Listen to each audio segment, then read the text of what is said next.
Glad you can make it a date with us today on EdFile. Welcome to the program.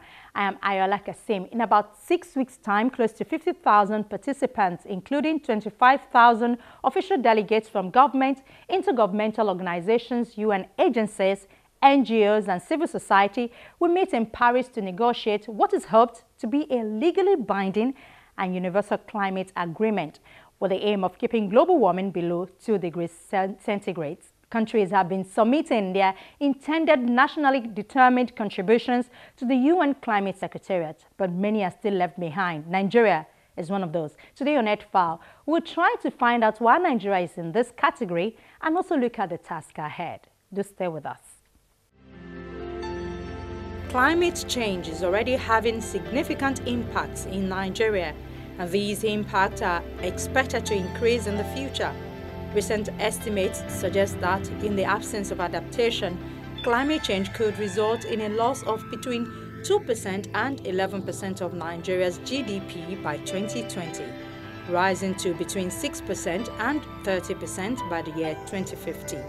This loss is equivalent to between 15 trillion naira and 69 trillion naira. This large projected cost is the result of a wide range of climate change impacts affecting all sectors in Nigeria.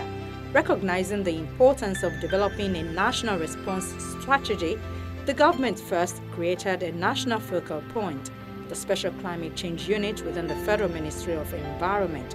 It also mobilized the Interministerial Coordinating Committee on Climate Change. In 2010, the National Assembly passed a bill to create a National Climate Change Commission. Today, the bill is yet to be ratified.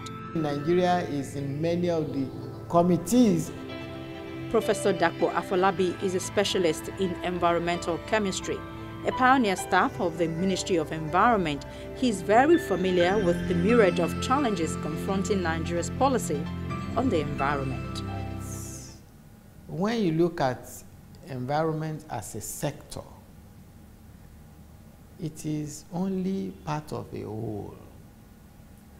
The Nigerian situation in general is that he's almost subjected himself as a good case study for the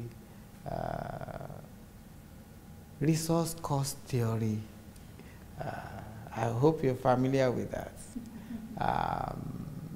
You see what some of the proponents of resource cost theory say is that when you have a situation where the rent seekers, they've captured the resource benefit, they attack the institutions and the institutions get very weak. So that's the case of whatever you are saying about implementation. You implement weakly because the institutions has been destroyed or is going to be destroyed or is getting destroyed. So it's a global thing for Nigeria, it's a corporate thing for Nigeria. But specifically for environment, considering the situation and where we find ourselves, I would say they are doing well. Seriously, they are doing well. It's a pity also that policymakers really do not appreciate that without environment, we have no place to practice or to even do business or do anything at all. So we must take care of environment. Many believe the Nigerian government is far behind in the move to mitigate the impact of climate change. However, some others believe the tide may change with the new government in place. And with this belief, they are voicing their expectation of the incoming Minister for the Environment.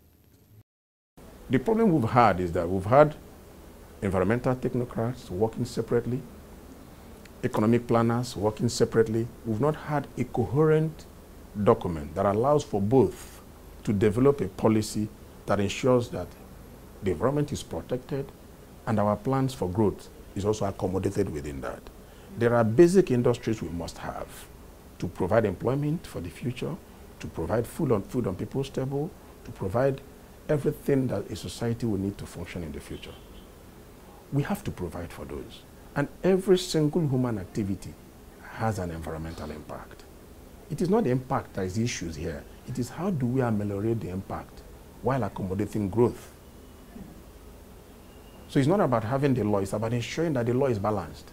If the law tilts to one side of the argument, it will constrain the other. For instance, if we have environmental technocrats write the law, they will ignore the impact of the environment on business growth and how it does constrain it. But if we have the other party also write it, what you'd have is a total disregard for the environment. So what we need is an integrated approach. We are both development planners, environmental activists, environmental planners, lawyers, and everybody involved in this develop a document that accommodates our national aspirations while ensuring that there will be a good environment for our children to live in. I also hope that whoever will become the Minister of Environment will have passion for environment. Will be knowledgeable, not that I want to be a minister and that we post just any minister. Because when you look at the kind of activities that go on in the environment, you find that their ministers in other climes are extremely knowledgeable. And you can only give what you have. So if you have a minister that has no knowledge, you'll be so dependent on technocrats, the civil servants, and when they are isolated, sometimes we isolate the ministers and go negotiate without any aid. At that point, if you don't have a strong minister, a knowledgeable minister. Today, adaptation to the impacts of climate change and climate variability is an issue of great concern across all regions of the world. There is global consensus that the impacts of current climate change are already occurring and will continue to disproportionately affect those least responsible for the problem and with the least capacity to deal with it. Enhanced international actions and local initiatives to support adaptation are considered imperative.